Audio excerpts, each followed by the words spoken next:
ನಾನು ಹೇಳಿದೆ 1 ವರ್ಷ ಆಗ್ತಿದ್ದಂಗೆ ಮಕ್ಕಳ ಕೈಯಲ್ಲಿ ಅಥವಾ ಮಕ್ಕಳು ನೋಡ್ತಾ ಇರುವಂಥದ್ದೇ ಮೊಬೈಲ್. ಹೌದು. ಸೊ ಮಕ್ಕಳಿಂದ ಆರಂಭ ಮಾಡೋದಾದ್ರೆ ಕಣ್ಣಿಗೆ ಹೇಗಿದು ಎಫೆಕ್ಟ್ ಆಗುತ್ತೆ ಅಂತ ತಾವು ಹೇಳ್ಬೋದು? ಮಕ್ಕಳಲ್ಲಿ ತುಂಬ ಉತ್ತಮವಾದ ಪ್ರಶ್ನೆ. ಮಕ್ಕಳಲ್ಲಿ ಬೆಳವಣಿಗೆಗೆ ಬಹಳಷ್ಟು ಮೂಲತಃ ಕಾರಣ ಕಣ್ಣಿನ ಒಂದು ದೃಷ್ಟಿ. ಏನೇ ಕೆಲಸ ಮಾಡೋದು ಕಣ್ಣಿಂದನೇ ಮೂಲಕನೇ ಮಾಡಬೇಕು. ಹಾಗಾಗಿ ಕಣ್ಣಿನ ಒಂದು ಆರೋಗ್ಯ ಬಹಳ ಮುಖ್ಯ ಮಕ್ಕಳಲ್ಲಿ. ಈಗ ಮಕ್ಕಳಲ್ಲಿ ಈಗ ಬರತಕ್ಕಂಥ ಕಣ್ಣಿನ ಕೆಲವಾರು ಕಾಯಿಲೆಗಳನ್ನ ನಾನು ಕೆಲವು ಹೇಳ್ತೇನೆ. ಒಂದು, ಕಣ್ಣಲ್ಲಿ ನೀರು ಬರೋದು ಹುಟ್ಟಿದಾಗ, ಅದಕ್ಕೆ ನೇಸೋ ಲ್ಯಾಕ್ರಿಮಲ್ ಡಕ್ಟ್ ಬ್ಲಾಕ್ ಅಂತ ಹೇಳ್ತಾರೆ, ನೀರು ಬರ್ತಿರುತ್ತೆ. ನೀರು ಬರೋಕ್ಕೆ ಭಾಳಷ್ಟು ಕಾರಣ ಇರುತ್ತೆ. ಒಂದು ಅಲರ್ಜಿ ಇದ್ರೆ, ಇಲ್ಲ ತುಂಬ ಗ್ಯಾಜೆಟ್ಸ್ ಯೂಸ್ ಮಾಡಿದ್ರೆ, ಸ್ಕ್ರೀನ್, ಮೊಬೈಲ್ ಆ ಥರ ನೋಡ್ತಾ ಇದ್ರು ಬರ್ಬೋದು.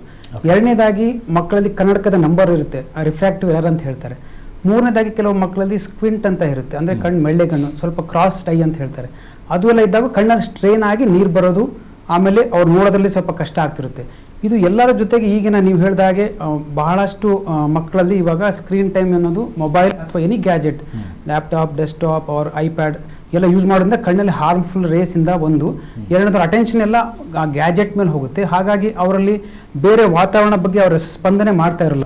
ಹಾಗಾಗಿ ಆ ಒಂದು ಸರ್ವತೋಮುಖ ಬೆಳವಣಿಗೆ ಆಗ್ತಿರಲ್ಲ ಮಕ್ಕಳಲ್ಲಿ. ಹಾಗಾಗಿ ಅದು ಬಹಳ ಮುಖ್ಯವಾದ ವಿಷಯ. ಓಕೆ ಓಕೆ ಯಾಕಂದ್ರೆ ತಾವು ಹೇಳೋ ಹಾಗೆ ಡಾಕ್ಟರ್ ಸ್ವಾತಿ ಮೇಡಮ್ ತಾವು ಹೇಳಿ, ಈಗ ಹಿಂದಿನ ಕಾಲದಲ್ಲಿ ಏನಂತಾರೆ, ಸಮೀಪ ದೃಷ್ಟಿ, ನಾವು ಮಕ್ಕಳನ್ನ ಹತ್ರ ಹೋಗಿ ಟಿವಿ ನೋಡ್ತಾರೆ, ಹತ್ರ ಹೋಗಿ ಕುತ್ಕೋಬೇಡ, ಕಣ್ಣು ಹಾಳಾಗುತ್ತೆ ಅಂತ ಹೇಳ್ತಾರೆ. ಅದೇ ಪುಸ್ತಕವನ್ನು ಓದಬೇಕಾದ್ರೆ ಹತ್ರ ಇಟ್ಕೊಂಡು ಓದು ಅಂತ ಹೇಳ್ತಿದ್ವಿ. ಅಂದರೆ ಈ ಡಿಫ್ರೆನ್ಸ್ ಒಪಿನಿಯನ್ ನಮ್ಮ ದೃಷ್ಟಿಯಲ್ಲಿ ಯಾಕೆ ಬರುತ್ತೆ ಅಂತ, ಇದು ಹೇಗೆ ನಮಗೆ ನಮ್ಮ ಕಣ್ಣಿಗೆ ಹೇಗೆ ಎಫೆಕ್ಟ್ ಆಗುತ್ತೆ ಅಂತ ತಾವು ಹೇಳ್ಬೋದು? ಗ್ಯಾಜೆಟ್ಸ್ಗೂ ಪುಸ್ತಕಗಳಿಗೂ ವ್ಯತ್ಯಾಸ ಇರುತ್ತೆ. ಪ್ರಿಂಟ್ಗೂ ಈ ಗ್ಯಾಜೆಟ್ಸ್ ಅಲ್ಲಿ ಇರೋ ಪಿಕ್ಸೆಲ್ಸ್ಗಳಿಗೂ ಫೋಕಸ್ ಮಾಡೋದಕ್ಕೆ ಕಣ್ಣು ಪಡಬೇಕಾಗಿರೋ ಶ್ರಮದಲ್ಲಿ ವ್ಯತ್ಯಾಸ ಇರುತ್ತೆ. ಆದ್ರಿಂದಾಗಿ ಅದ್ರ ಜೊತೆಗೂ ಗ್ಯಾಜೆಟ್ಸ್ ಇಂದ ಸ್ವಲ್ಪ ಗ್ಲೇರ್ ಇರುತ್ತೆ, ಬ್ಯಾಕ್ ಗ್ರೌಂಡ್ ವೇರಿಯೇಷನ್ಸ್ ಇರುತ್ತೆ. ಅದನ್ನೆಲ್ಲ ಫೋಕಸ್ ಮಾಡೋದಕ್ಕೆ ಕಣ್ಣು ಪಡೋ ಶ್ರಮ ಪುಸ್ತಕ ಓದೋದಕ್ಕೆ ವ್ಯತ್ಯಾಸ ಇರುತ್ತೆ. ಸೊ ಅದರಿಂದಾಗೆ ಮುಂಚಿತವಾಗ್ಲೂ ನಾವು ಟಿವಿ ಅಥವಾ ಫೋನು ಅದೆಲ್ಲ ಅದರಿಂದ ದೂರ ಇರಬೇಕು ಅಂತ ಮಕ್ಕಳಿಗೆ ಹೇಳ್ತೀವಿ. ಜೊತೆಗೆ ಟಿವಿ ನೋಡೋದಿದ್ರೆ ಸ್ವಲ್ಪ ದೂರ ಕೂತ್ಕೊಂಡು ನೋಡಬೇಕು ಅಂತ ಹೇಳ್ತೀವಿ. ಅಟ್ಲೀಸ್ಟ್ ಒಂದು 6 ಫೀಟ್ ದೂರನಾದ್ರೂ ಇರಬೇಕು ಅಂತ ಎಕ್ಸ್ಪೆಕ್ಟೇಷನ್. ಓಕೆ ಹಾಗೆ ಡಾಕ್ಟರ್ ನಿಶ್ಮಿತಾ ಅವರೇ, ಈಗ ಕಣ್ಣಿನ ಬಗ್ಗೆ ಇವ್ರು ಹೇಳ್ತಾರೆ, ಇನ್ನು ಕಣ್ಣಿನಿಂದ ನೇರವಾಗಿ ಇದು ಒಂದು ಇಂಟ್ರಿಕೇಟ್ ಕನೆಕ್ಟೆಡ್ ಇರುವಂಥ ಒಂಥರ ಚೈನ್ ಥರ. ನಾವು ನೋಡುವಂಥದ್ದು, ನಾವು ಮಾತಾಡುವಂಥದ್ದು ಕೇಳಿಸ್ಕೊಂಡು ಅದ ನಂತರ ನೋಡಿದಾದ್ಮೇಲೆ ಎಫೆಕ್ಟ್ ಆಗ್ತಾ ಇರೋದೇ ನಮ್ಮ ಬ್ರೈನ್ಗೆ. ತಲೆಯಲ್ಲಿ ಹಲವಾರು ವಿಚಾರಗಳು ಓಡ್ತಾ ಇರುತ್ತೆ. ಅದರಲ್ಲಿ ರಿಸರ್ವ್ಡ್ ಆಗಿ 1 ಗಂಟೆಗಳ ಕಾಲ ಮೊಬೈಲಲ್ಲೇ ನಿರತರಾಗಿದ್ದರೆ ಅದು ನಮ್ಮ ಮೆದುಳನ್ನು ಹೇಗೆ ಅದರ ಕೆಪಾಸಿಟಿಯನ್ನು ಕಡಿಮೆ ಮಾಡ್ಕೊಂಡು ಹೋಗ್ಬೋದು ಅಂತ ತಾವು ಹೇಳ್ಬೋದು? ಸೊ ಮಕ್ಕಳಲ್ಲಿ ಸ್ಪೆಸಿಫಿಕ್ ಆಗಿ ನಾವು ಮಾತಾಡಿರೋ ಕಾರಣ I start about children. So ಮಕ್ಕಳಲ್ಲಿ ಇವಾಗ ಏನಾಗ್ಬಿಟ್ಟಿದೆ, post pandemic sadly indoor activities ಜಾಸ್ತಿ ಆಗ್ಬಿಟ್ಟಿದೆ ದೆನ್ ಔಟ್ಡೋರ್. ಹೊರಗೆ ಹೋಗಿ ಫಿಸಿಕಲ್ ಆಕ್ಟಿವಿಟಿ ಮಾಡೋದು ಬಹಳನೇ ಕಮ್ಮಿ ಆಗಿದೆ. ಸೊ ಇಂಡೋರ್ ಮಕ್ಕಳನ್ನ ಹೇಗೆ ಎಂಟರ್ಟೈನ್ ಮಾಡೋದು ಅಂತ ಪ್ರಶ್ನೆ ಆಗ್ಬಿಟ್ಟಿರೋ ಕಾರಣ gadgets, mobile, smart phones or your tablet easy access ಕೊಟ್ಬಿಟ್ರೆ ಆಯ್ತು, ಮಗು ಕ್ವೈಟ್ ಇಟ್ಬಿಡುತ್ತೆ ಅಂತ. ಬಟ್ ವಾಟ್ ಇಂಪ್ಯಾಕ್ಟ್ ಇದು ಆಗ್ತಾ ಇದೆ ಮಕ್ಕಳು, ಇದಕ್ಕೆ ಕಾನ್ಸ್ಟೆಂಟ್ ಆಗಿ ಮಕ್ಕಳು ಸ್ಕ್ರೋಲ್ ಮಾಡ್ತಾ ಹೋಗ್ತಾರೆ. Each time they scroll it's a dopamine pulse which gets released. So dopamine is a pleasure neurotransmitter. ಅವ್ರಿಗೆ ಖುಷಿ ಅನ್ಸುತ್ತೆ, ಮಾಡ್ತಾ ಹೋಗ್ತಾರೆ. This constant loop of scrolling, feeling happy. ಈ ಸೈಕಲ್ ರಿಪೀಟ್ ಆಗ್ತಾ ಇರುತ್ತೆ. This is a vicious cycle. Minute phone ತಗೊಂಡ್ಬಿಟ್ರು ಕೈಯಿಂದ, ಸ್ಮಾರ್ಟ್ ಫೋನ್ ತಗೊಂಡ್ಬಿಟ್ರು ಅಥವಾ ಟ್ಯಾಬ್ ತಗೊಂಡ್ಬಿಟ್ರು ಅಂತ ಹೇಳಿದ್ರೆ ಆ ಡೋಪಮಿನ್ ಪಲ್ಸ್ ಸಿಗಲ್ಲ, ಶಾರ್ಟೇಜ್ ಆಗ್ಬಿಡುತ್ತೆ. ಒಂದು ಫ್ಯೂಲ್ ತರ ಅದು, ಕಾನ್ಸ್ಟೆಂಟ್ ಆಗಿ ಆ ಡೋಪಮಿನ್ ಫ್ಯೂಲ್ ಸಡನ್ ಆಗಿ ಹೋಗ್ಬಿಡ್ತು, ಟ್ಯಾಂಕಿ ಲೋ ಆಯ್ತು, ಕ್ರ್ಯಾಂಕಿ ಆಗ್ಬಿಡ್ತಾರೆ, ಬೇಗನೆ ಇರಿಟೇಬಲ್ ಆಗ್ಬಿಡ್ತಾರೆ. ಕೊಟ್ಟಿಲ್ಲ ಅಂತ ಹೇಳಿದ್ರೆ ಕಿರ್ಚಾಡ್ತಾರೆ ಮನೆಯಲ್ಲಿ. ಪೇರೆಂಟ್ಸ್ ಕಾಮನ್ಲಿ ಬಂದ್ ಹೇಳ್ತಾರೆ. ಮೊದ್ಲು ಈ ತರ ಇರ್ಲಿಲ್ಲ. ಇವಾಗ ಒಂದು 2020 ನಂತರ ನೋಟಿಸ್ ಮಾಡಿದ್ವಿ, ಜಾಸ್ತಿ ಹಠ ಮಾಡ್ತಾರೆ, ವೇಗವಾಗಿ ಕೋಪ ಆಗುತ್ತೆ, ಇಂಪಲ್ಸಿವಿಟಿ ಏನ್ ಸಿಕ್ತು ಹಂಗೆ ಎಸ್ತು ಬಿಡ್ತಾರೆ. ಸೊ ಆ ಇಂಪಲ್ಸಿವಿಟಿ ಹೆಚ್ಚಾಗ್ಬಿಡುತ್ತೆ. ಅಟೆನ್ಷನ್ ಸ್ಪ್ಯಾನ್ ಕಮ್ಮಿ ಆಗುತ್ತೆ. ಯಾಕಂದ್ರೆ ಇದ್ರಲ್ಲಿ ಹೆಚ್ಚು ಅಟೆನ್ಷನ್ ಸ್ಪ್ಯಾನ್ ಬೇಡ. ಒಂದ್ ಬೋರ್ ಆಯ್ತು, ನೆಕ್ಸ್ಟ್ ಇನ್ನೊಂದು ಬೋರ್ ಆಯ್ತು, ಮತ್ತೊಂದು ಅಂತ ಸ್ಕ್ರೋಲ್ ಆಗುತ್ತೆ. ಬಟ್ ಓದ್ಲಿಕ್ಕೆ, to study a subject, understand a subject, concepts, attention span ಬೇಕು. ಆ ಸ್ಪ್ಯಾನ್ ಕಮ್ಮಿ ಆಗ್ಬಿಡುತ್ತೆ. So these are the major issues in children. Impulsivity, anger issues, loneliness, boredom. ಏನ್ ಮಾಡ್ಬೇಕು ಗೊತ್ತಿಲ್ಲ, phone is my only go to. And attention span deficit. ಇದರಿಂದಾಗಿ self esteem ಕಡಿಮೆ ಆಗುತ್ತೆ. ಪೇರೆಂಟ್ಸು ಜಡ್ಜ್ ಮಾಡ್ತಾರೆ, ಮಾರ್ಕ್ಸ್ ಕಮ್ಮಿ ಆಗ್ಬಿಟ್ಟಿದೆ, ಏನಾಗಿದೆ ಇವಾಗ ಸಡನ್ ಆಗಿ ಅಂತ. ಸೊ ಸೆಲ್ಫ್ ಎಸ್ಟೀಮ್ ಕಮ್ಮಿ ಆಗುತ್ತೆ, ಆತ್ಮಗೌರವ ಕಮ್ಮಿ ಆಗುತ್ತೆ.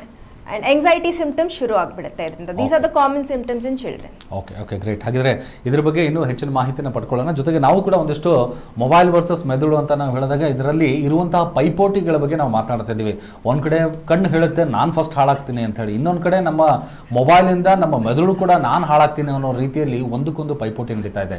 ಹಾಗಿದ್ರೆ ಹಾಳಾದರೆ ನಮ್ಮ ಜೀವನನೇ ಹಾಳಾಗುತ್ತೆ, ನಮ್ಮ ದೇಹನೇ ಹಾಳಾಗುತ್ತೆ ಹೊರತು ಇದರಲ್ಲಿ ಬರುವಂತಹ ಗ್ಯಾಜೆಟ್ಸ್ಗಳ ಹಾಳಾಗಲ್ಲ. ಆ ರೀತಿ ಯಾವುದೂ ಇರೋಲ್ಲ. ಹಾಗಾಗಿ ನಮ್ಮ ಆರೋಗ್ಯವನ್ನು, ನಮ್ಮ ಕಣ್ಣನ್ನು ಹೇಗೆ ಕಾಪಾಡಿಕೊಳ್ಬೇಕು, ಯಾಕಂದರೆ ಪ್ರಪಂಚ ಇಷ್ಟು ವಿಶಾಲವಾಗಿದೆ, ಪ್ರಕೃತಿ ಇಷ್ಟು ಸೌಂದರ್ಯವಾಗಿದೆ, ಇದನ್ನು ನೋಡಬೇಕನ್ನೋರು ನಾವು ಎಲ್ಲೋ ಒಂದು ಕಡೆ ನಮ್ಮ ಕಣ್ಣನ್ನು ನಮಗೆ ಗೊತ್ತಿಲ್ಲದೆ ನಾವು ಕಳ್ಕೊಂಡ್ಬಿಟ್ರೆ ಅವಾಗ ಏನು?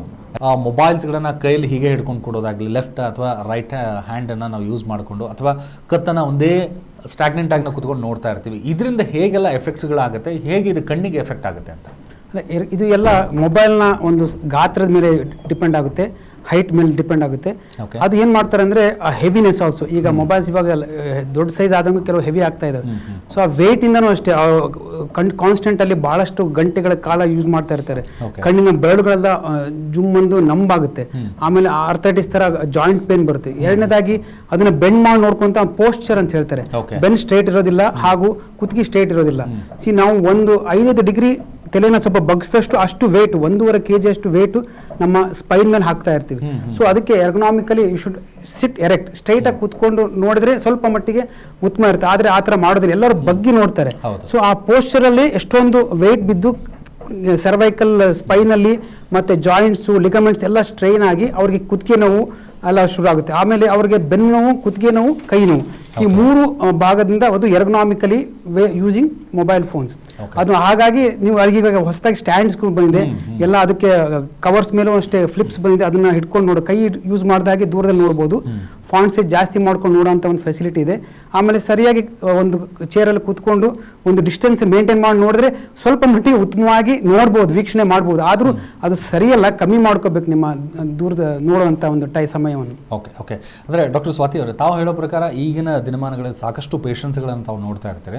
ನಾವು ಮಕ್ಕಳ ಕುರಿತಾಗಿ ಯಾಕೆ ಹೇಳ್ತಾ ಇದ್ದೀನಿ ಅಂದರೆ, ಮಕ್ಕಳು ಬರುವಂಥ ಮಿನಿಮಮ್ ಏಜ್ ತಮ್ಮ ಹತ್ರ ಬರಬೇಕಾದ್ರೆ, ಕನ್ಸಲ್ಟೇಷನ್ ಬರಬೇಕಾದ್ರೆ ಯಾವ ವಯಸ್ಸಿನವ್ರು ಬರ್ತಾ ಇದ್ದಾರೆ? ಮಿನಿಮಮ್ ಕಡಿಮೆ ವಯಸ್ಸಂದರೆ ಯಾವ ವಯಸ್ಸಿನವ್ರಿಗೆ ನೋಡಿರ್ಬೋದು? ಕನ್ನಡಕದ ಸಲುವಾಗ ಅಥವಾ ಮೊಬೈಲಿಂದ ಆಗಿರುವಂಥ ಪರಿಣಾಮದಿಂದ? This a huge range. 1 ವರ್ಷದಿಂದನೂ ಸ್ಟಾರ್ಟ್ ಆಗುತ್ತೆ ಕೆಲವು ಮಕ್ಕಳಿಗೆ. ಅಂದ್ರೆ ಪೇರೆಂಟ್ಸ್ ಎಷ್ಟು ಚುರುಕಿರ್ತಾರೆ ಅದ್ರ ಮೇಲೇನೂ ಡಿಪೆಂಡ್ ಆಗುತ್ತೆ. ಕೆಲವರು ಬೇಗ ಐಡೆಂಟಿಫೈ ಮಾಡ್ತಾರೆ. ಬಟ್ ಸಾಧಾರಣವಾಗಿ ಒಂದು 3-4 ವರ್ಷಗಳ ಮಕ್ಕಳಿಗೆಲ್ಲ ಇವಾಗ ಕನ್ನಡಕದ ನಂಬರ್ಸ್ ಎಲ್ಲ ಶುರು ಆಗಿದೆ. So ideally by the age of 3 to 4 before they are join to a school, ಶಾಲೆಗೆ ಸೇರಿಸೋಕಿನ್ನ ಮುನ್ನ ಒಂದು ರೆಗ್ಯುಲರ್ ಆಗಿ ಒಂದು ಐ ಚೆಕಪ್ ಮಾಡೋದು ಉತ್ತಮ. ಓಕೆ, ಅಂದರೆ ಕೆಲವೊಂದ್ಸರಿ ಮೊಬೈಲಿಂದನೇ ಆಗಿರುತ್ತೆ ಅಂತ ಹೇಳೋಕ್ಕಾಗಲ್ಲ. ಕೆಲವೊಂದು ಸಹಜವಾಗಿ 1 ವರ್ಷ ಆದಮೇಲೆ ಏನು ಕಾರಣ ಇರ್ಬೋದು ಅಂತ? ಹಲವಾರು ಕಾರಣಗಳಿರುತ್ತೆ. ಬೇಸಿಕಲಿ ನಮಗೆ ಕನ್ನಡಕದ ನಂಬರ್ ಬರೋದು ನಮ್ಮ ಕಣ್ಣಿನ ಆಕಾರದ ಮೇಲೆ ಡಿಪೆಂಡ್ ಆಗುತ್ತೆ ಅದು.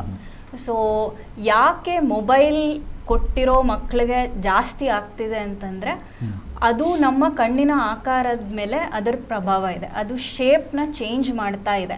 ಯಾಕಂತಂದರೆ ವರ್ಕಿಂಗ್ ಡಿಸ್ಟೆನ್ಸ್ ಭಾಳ ಹತ್ತಿರದಲ್ಲಿ ಇಟ್ಕೊಂಡು ನೋಡ್ತಿರ್ತೀವಿ. ಸೊ ಅದರಿಂದಾಗಿ ಕಣ್ಣು ಸ್ವಲ್ಪ ಇಲಾಂಗೇಟ್ ಆಗುತ್ತೆ ಅಥವಾ ಉದ್ದಕ್ಕೆ ಆಗುತ್ತೆ ಅಂತ ಒಂದು ಥಿಯರಿ ಇದೆ. ಸೊ ಅದರಿಂದಾಗಿ mobile users are some people who have a lot of short distance activities ಅಲ್ಲ, ಅವರಲ್ಲಿ ನಂಬರ್ಸ್ ಬರೋದು ಭಾಳ ಬೇಗ ಆಗುತ್ತೆ. ಓಕೆ, ಈಗ ನಾವು ಹೇಳ್ತಾ ಇದ್ವಿ ನಿರಂತರವಾಗಿ ಮೊಬೈಲನ್ನು ಎಡಗೈ ಅಥವಾ ಬಲಗೈಯಲ್ಲಿ ಯೂಸ್ ಮಾಡಿಕೊಂಡು ಅದರಿಂದ ಕತ್ತುವಿಂದ ಬೆನ್ನು, ಹೀಗೆ ಒಂದಕ್ಕೊಂದು ಇಂಟರ್ಲಿಂಕ್ ಇರುವಂತಹ ನಮ್ಮ ದೇಹದ ಭಾಗಗಳಿಗೆ ಇದು ಹೊಡೆತ ಬೀಳುತ್ತೆ ಅಂಥೇಳಿ. ಇದರಲ್ಲಿ ಡಾಕ್ಟರ್ ನಿಶ್ಮಿತಾ ಅವರೇ, ತಾವು ಹೇಳಿ ನಿರಂತರವಾಗಿ ಮೊಬೈಲ್ಸ್ಗಳನ್ನು ಯೂಸ್ ಮಾಡೋದ್ರಿಂದ ಅಂದರೆ ಮನುಷ್ಯನ ಮೆದುಳು ಕ್ರಿಯಾಶಕ್ತಿ ಅಥವಾ ಯೋಚನಾ ಶಕ್ತಿಗಳು ಹೇಗೆ ಬದಲಾವಣೆ ಹಾಕ್ಕೊಂಡು ಹೋಗುತ್ತೆ? ಯಾಕೆಂದರೆ ಕೆಲವೊಂದು ಸರಿ ಕೋಪ ಮಾಡ್ಕೊಳ್ತಾರೆ, ತಮ್ಮ ಕಂಟ್ರೋಲನ್ನು ಕಳ್ಕೊಂಡ್ಬಿಡ್ತಾರೆ, ಕನ್ಫ್ಯೂಷನ್ ಆಗ್ತಾರೆ, ಕೇಳಿರುವಂಥ ಪ್ರಶ್ನೆಗೆ ಆಪೋಸಿಟ್ ಆಗಿ ರಿಯಾಕ್ಟ್ ಮಾಡ್ತಾ ಇರ್ತಾರೆ. ಏನು ಕಾರಣ ಇರ್ಬೋದು ಅಂತ?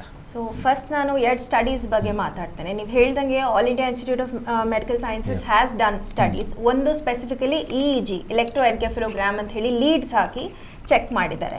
ಆವಾಗ people with high mobile phone usage ಅಲ್ಲಿ EEG waves, theta and alpha waves R com waves, relaxation waves.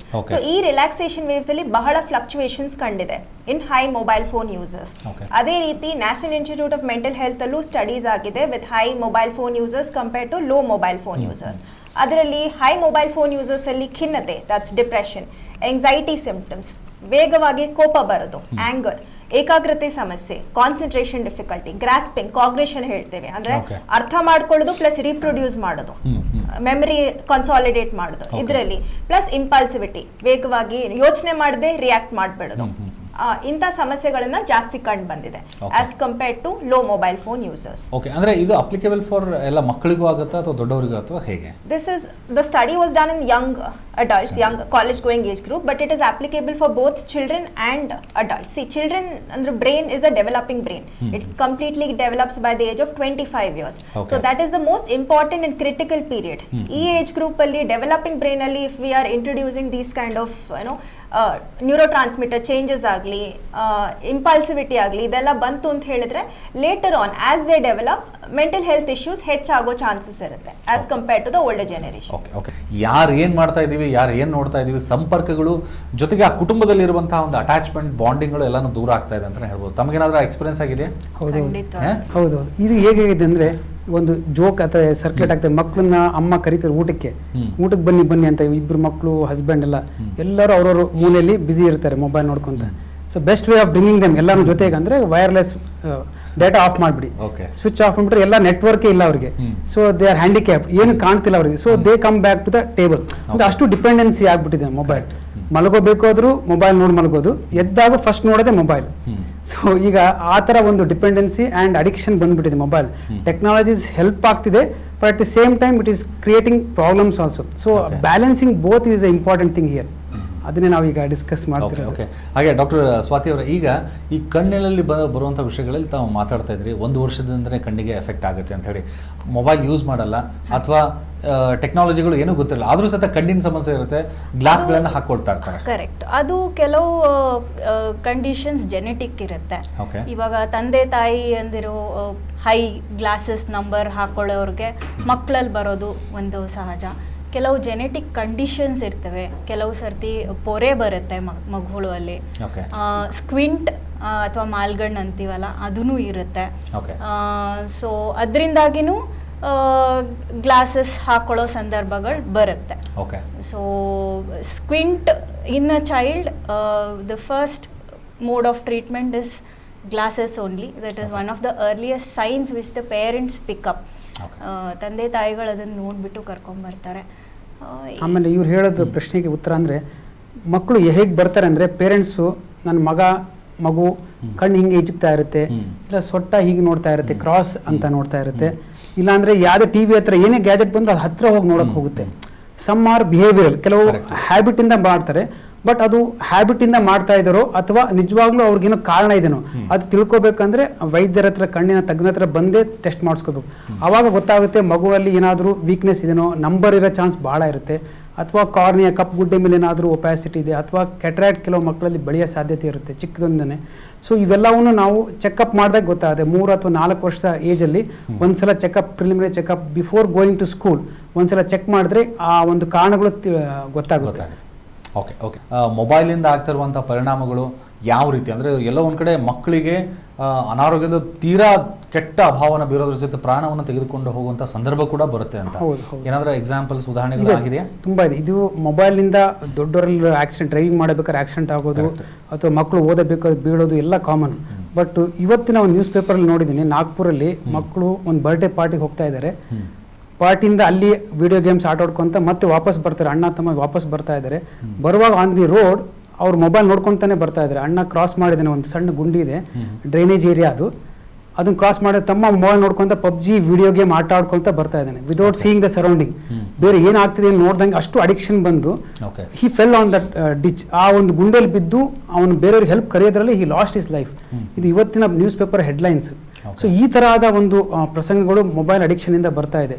ಹಾಗೆ ಡಾಕ್ಟರ್ ಸ್ವಾತಿ ಅವರು, ತಾವು ಹೇಳಿ, ಈ ಮಹಿಳೆಯರಲ್ಲಿ ಸಹಿತ ಹೆಚ್ಚಿನ ಸಮಸ್ಯೆಗಳು ಕಂಡು ಬರುತ್ತೆ, ಹಾರ್ಮೋನ್ಸ್ಗಳು ವೇರಿಯೇಷನ್ಸ್ ಇರುತ್ತೆ ಅಂತೇಳಿ, ಇದು ಕಣ್ಣಿಗೆ ಹೇಗೆ ಎಫೆಕ್ಟ್ ಆಗುತ್ತೆ ಅಂತ ಹೇಳ್ಬೋದು?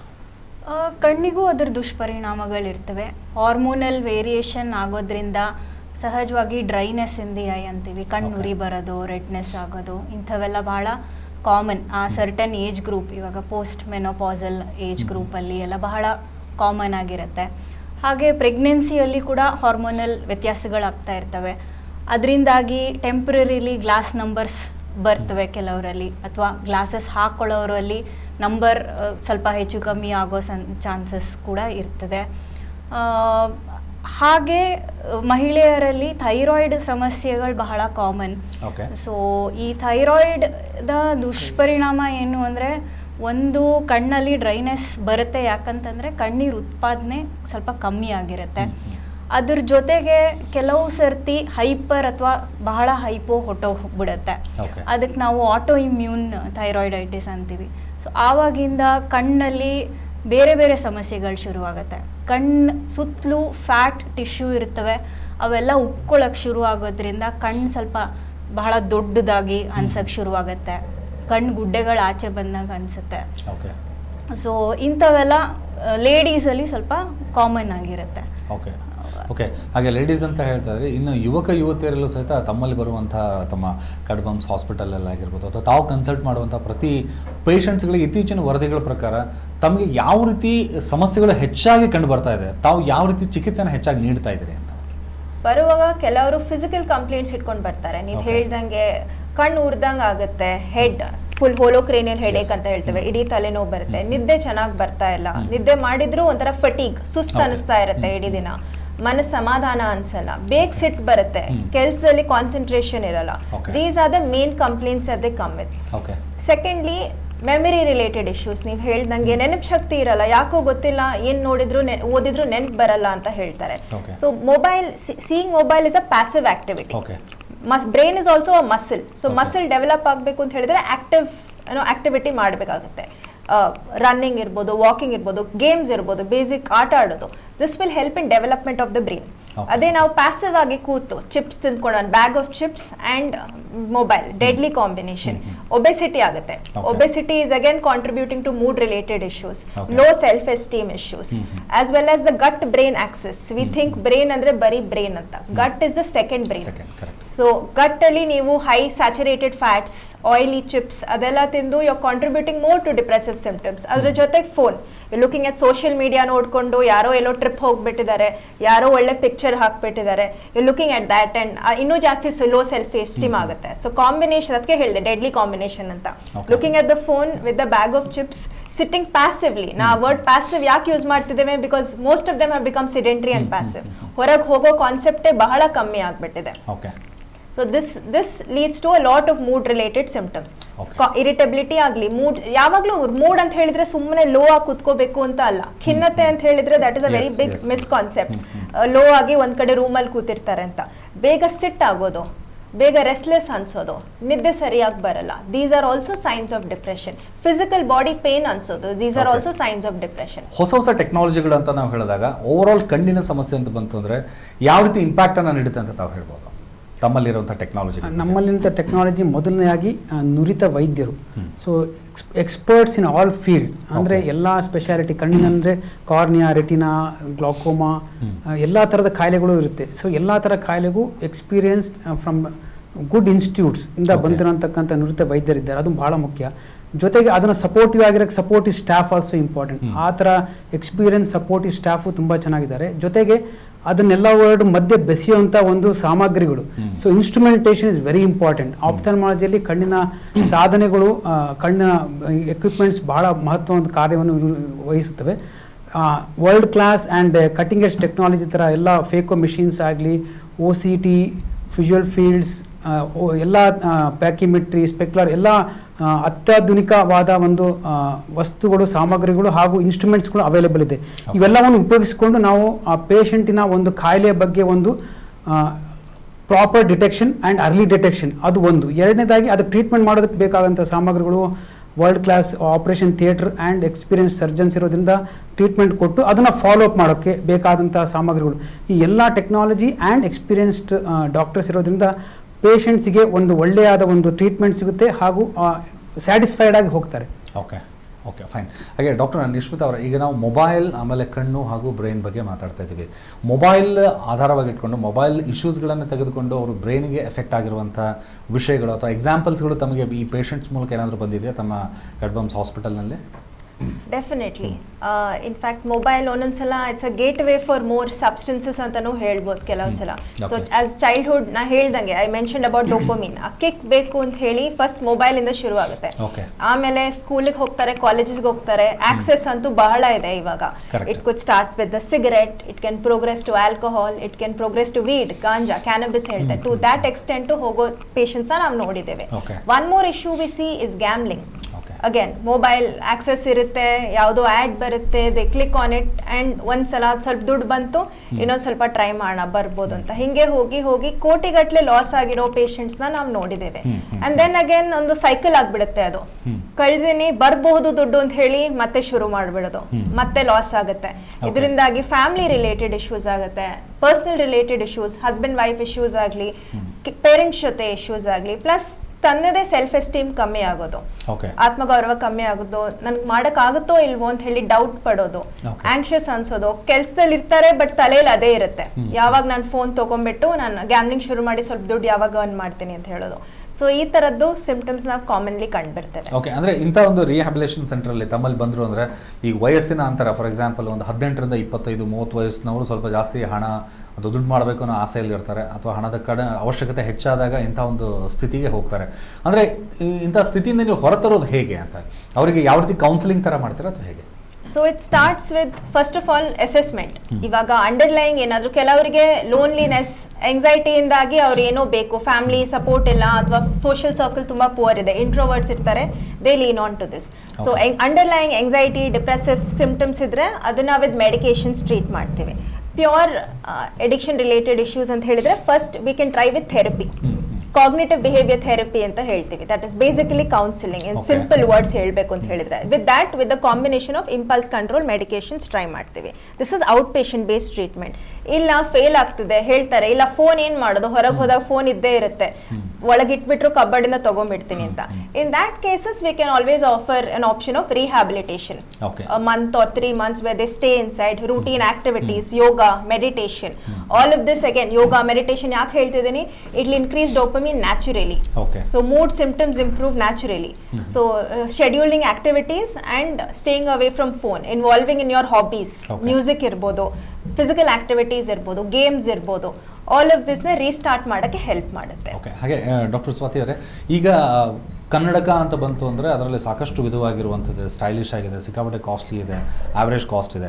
ಅದರಲ್ಲೂ ಪ್ರಿಫರ್ ಮಾಡೋದೇನೆಂದರೆ ನಾನು ಕನ್ನಡಕ ಹಾಕೊಂಡು ನನ್ನ ಸೌಂದರ್ಯ ಹಾಳಾಗುತ್ತೆ ಅಂತ ಲೆನ್ಸ್ಗಳನ್ನು ಹಾಕೋತಾರೆ. ಯಾವ್ದು ಸರಿ ಯಾವ್ದು ತಪ್ಪು ಅಂತ ಹೇಳ್ಬೋದು? ಎಲ್ಲದೂ ಸರಿನೇ, ಅದು ಆಪ್ಷನಲ್. ಚಿಕ್ಕ ಮಕ್ಕಳಲ್ಲಿ ನಾವು ಯೂಶ್ವಲಿ ಕನ್ನಡಕಗಳನ್ನೇ ಪ್ರಿಸ್ಕ್ರೈಬ್ ಮಾಡೋದು, ಅವ್ರಿಗೆ ಅದು ಮೇಂಟೆನೆನ್ಸ್ ಅನ್ನೋದು ಒಂದು ಸಮಸ್ಯೆ ಇರುತ್ತೆ. ಮನುಷ್ಯನಿಗೆ ಸ್ವಲ್ಪ ಜವಾಬ್ದಾರಿ ಬರೋ ವಯಸ್ಸಲ್ಲಿ ನಾವು ಕಾಂಟ್ಯಾಕ್ಟ್ ಲೆನ್ಸ್ ಕೂಡ ಅಡ್ವೈಸ್ ಮಾಡ್ತೀವಿ. ಬಹಳ ರೇರ್ ಆಗಿ ಕೆಲವು ಕಂಡೀಷನ್ಸಲ್ಲಿ ಮಕ್ಕಳಲ್ಲಿ ಕೂಡ ಕಾಂಟ್ಯಾಕ್ಟ್ ಲೆನ್ಸಸ್ ಅಡ್ವೈಸ್ ಮಾಡ್ತೀವಿ.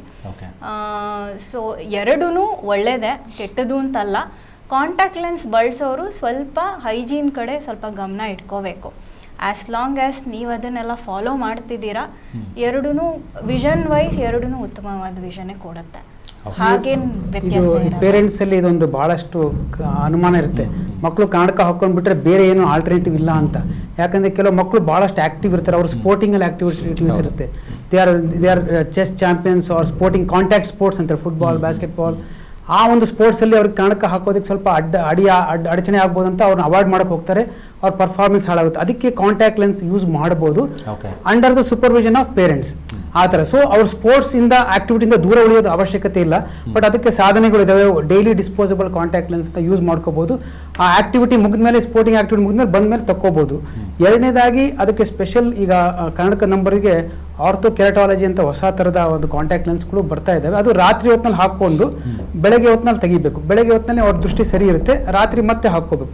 ಅದು ಅಂಡರ್ ಸೂಪರ್ವಿಷನ್. ಇದೆಲ್ಲ ಶಾರ್ಟ್ ಟರ್ಮ್. ಎಸ್ಪೆಷಲಿ ಕಲ್ಚರಲ್ ಆಕ್ಟಿವಿಟೀಸ್ಗೆ ಹೋಗ್ತಾರೆ ಎಷ್ಟೊಂದು ಮಕ್ಕಳು, ಡ್ಯಾನ್ಸಿಂಗ್, ಕಥಕಳಿ, ಅಲ್ಲಿ ಗ್ಲಾಸ್ ಹಾಕೋದು ಕಷ್ಟ ಆಗ್ಬೋದು. ಸೊ ಕನ್ನಡಕ ಟ್ರೀಟ್ಮೆಂಟ್ ತಗೊಂಡು ನಿಲ್ಲಿಸಬಾರ್ದು, ಬಟ್ ಅದಕ್ಕೆ ಯಾವ ಟ್ರೀಟ್ಮೆಂಟು ಯಾವ ಒಂದು ಕೆಲಸಕ್ಕೆ ಉಪಯೋಗಿಸ್ಬೇಕು ಅದು ನೋಡ್ಬೇಕು. Glass is A very common thing.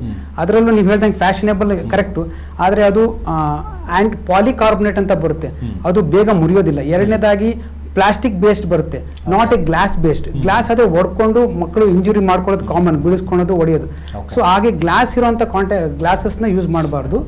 Which are made of plastic or polycarbonate ಮಾಡೋಂಥ ಗ್ಲಾಸಸ್ನೇ ಮಾಡಿಸ್ಕೋಬೇಕು ಕನ್ನಡಕ. ಆಮೇಲೆ ಅದು ಯೂಶಲಿ ಎಲ್ಲ ಕನ್ನಡಕದಲ್ಲಿ ಅದನ್ನೇ ಕೊಡೋದು, ಮತ್ತು flexible frames, no sharp edges. So very important, ಇದೆಲ್ಲ ಮಕ್ಕಳಲ್ಲಿ ಭಾಳ ಒಂದು ಮಹತ್ವ ವಹಿಸುತ್ತೆ. ಈಗ ಸಹಜವಾಗಿ 60 ವರ್ಷ ಆಯ್ತು ಅಂದ ತಕ್ಷಣ ಕಣ್ಣಿನ ಪೊರೆಯ ಒಂದು ಆಪರೇಷನ್ಸ್ಗಳನ್ನು ಮಾಡಬೇಕಾಗ್ತಿತ್ತು ಅಂತ ಸಿಚುವೇಶನ್ಸ್ ನಾವು ಸ್ವಲ್ಪ ವರ್ಷಗಳ ಹಿಂದೆ ನೋಡಿದ್ವಿ. ಆದರೆ ಈಗೇನಂದರೆ 48, 50 ಆಗ್ತಿದ್ದ ಹಾಗೇ ಕಣ್ಣಿನ ಪೊರೆ ಅಂತ ಒಂದು ಇಶ್ಯೂಸ್ಗಳು ಕಾಡ್ತಾ ಇದೆ. ಏನಿರ್ಬೋದು, ಯಾಕೆ? Because of the life style ಅಥವಾ ಫುಡ್ ಸ್ಟೈಲ್ ಅಥವಾ ಏನು ರೀಸನ್ ಇರ್ಬೋದು ಅಂತ? ಕರೆಕ್ಟ್. ನಾರ್ಮಲಿ ಕೆಟ್ರಾಕ್ಟ್ ಅಂದರೆ ಪೊರೆ, ನಮ್ಮ ನಾರ್ಮಲ್ ಕ್ರಿಸ್ಟಲೈನ್ ಲೆನ್ಸು ಕ್ಲಿಯರ್ ಆಗಿರುತ್ತೆ. ಅದು 55-60 ಆದಮೇಲೆ ನಿಧಾನಕ್ಕೆ ಅದು ಒಪಾಸಿಟಿ ಅಂತ ಡೆವಲಪ್ ಆಗ್ತದೆ, ಪ್ರೋಟೀನ್ ಚೇಂಜ್ ಆಗ್ತಾ ಡೆವಲಪ್ ಆಗ್ತಾ ಹೋಗುತ್ತೆ. ಅದು ಸರ್ವೇ ಸಾಮಾನ್ಯವಾಗಿ ಬರುವಂಥದ್ದು, ಅದು ನಾವು ಕಾಯಿಲೆ ಅನ್ನಲ್ಲ, ಅದು ಒಂದು ಏಜ್ ರಿಲೇಟೆಡ್ ಡಿಸೀಸ್ ಅಂತ. ಓಕೆ. ಈಗ ನೀವು ಹೇಳಿದ ಹಾಗೆ ಮುಂಚಿನ ವರ್ಷದಲ್ಲಿ ಅಂದರೆ ಈಗ ಹುಟ್ಟಿದ ಮಕ್ಕಳದ್ದು ಬರೋಂಥ ಸಾಧ್ಯತೆ ಇರುತ್ತೆ. ಕಂಜನೈಟಲ್ ಕೆಟ್ರಾಕ್ಟ್ ಅಂತ ಹೇಳ್ತಾರೆ, ಅದು ಜೆನೆಟಿಕಲಿ ಕೆಲವರಿಗೆ ಬರುತ್ತೆ. ಇನ್ನು ಕೆಲವರಲ್ಲಿ ಚಿಕ್ಕ ಮಕ್ಕಳಲ್ಲಿ ಬರುತ್ತೆ, ಯಾಕಂದರೆ ಕೆಲವರಿಗೆ ಪೆಟ್ ಬಿಡಿಸ್ಕೊಂಡಿರ್ತಾರೆ, ಅಥವಾ some congenital disease which will manifest later on. So ಆ ಥರ ಬರೋ ಸಾಧ್ಯತೆ ಇರುತ್ತೆ. ಮೂರನೇದಲ್ಲಿ ಯುವಕರಲ್ಲಿ ಕಾಂಟ್ಯಾಕ್ಟ್ ಸ್ಪೋರ್ಟ್ಸ್ ಅಂತ ಆಟ ಆಡ್ತಾರೆ, ಶಟಲ್ ಕಾಕ್ ಇಂಜುರಿ, ಬಿದ್ದು ಆಕ್ಸಿಡೆಂಟ್ ಆಗೋದು, ಅದರಿಂದನೂ ಪೆಟ್ಟು ಬಿದ್ದಾಗ ಕೆಟ್ರಾಕ್ಟ್ ಬೇಗ ಡೆವಲಪ್ ಆಗುತ್ತೆ. ನಾಲ್ಕನೇದಾಗಿ ಲೈಫ್ ಸ್ಟೈಲ್ ಚೇಂಜಸ್ ಇಂದ, ಈಗ diabetes one more life style changes. So diabetes ಅಂತ ಇರೋವರೆಗೂ ಸ್ವಲ್ಪ ಮುಂಚೆ ಬರುವಂಥದ್ದು. ಈಗ ನಾವು ಮಾತಾಡ್ತಿರೋ ಈ ಮಯೋಪಿಯಾ ಅಥವಾ ಈ ಮೊಬೈಲ್ಸ್ ಆ್ಯಂಡ್ ಬ್ರೈನ್. ಸೊ ಮೊಬೈಲ್ಸಿಂದ ತುಂಬ ನಿಯರ್ ವರ್ಕ್ ಮಾಡೋದ್ರಿಂದ ಬೇಗ ನಂಬರ್ ಬರೋ ಸಾಧ್ಯತೆ ಇರುತ್ತೆ, ಆ ನಂಬರ್ ಪ್ರೋಗ್ರೆಸ್ ಆಗೋ ಸಾಧ್ಯತೆ ಇರುತ್ತೆ. ಸೊ ಈ ನಂಬರ್ ಮಯೋಪಿಯಾ, ನಿಯರ್ ಸೈಟೆಡ್ನೆಸ್ ಅಥವಾ ಸಮೀಪ ದೃಷ್ಟಿ ಅಂತಾರೆ, ಇದು ಜಾಸ್ತಿ ಆಗ್ತಾ ಇದ್ದಾಗ ಅವರಿಗೆ ಸ್ಪೆಷಲ್ ಆದ ಒಂದು ಪ್ರಾಬ್ಲಮ್ಸ್, ಅದರಲ್ಲಿ cataract is one of them. Cataract ಅವರಿಗೆ ಮುಂಚೆನೆ ಬರುತ್ತೆ. ಈಗ 60 ವರ್ಷಕ್ಕೆ ಬರೋದು ಅವರಿಗೆ 30 ಅಥವಾ 40 ವರ್ಷಕ್ಕೆ ಬರುತ್ತೆ.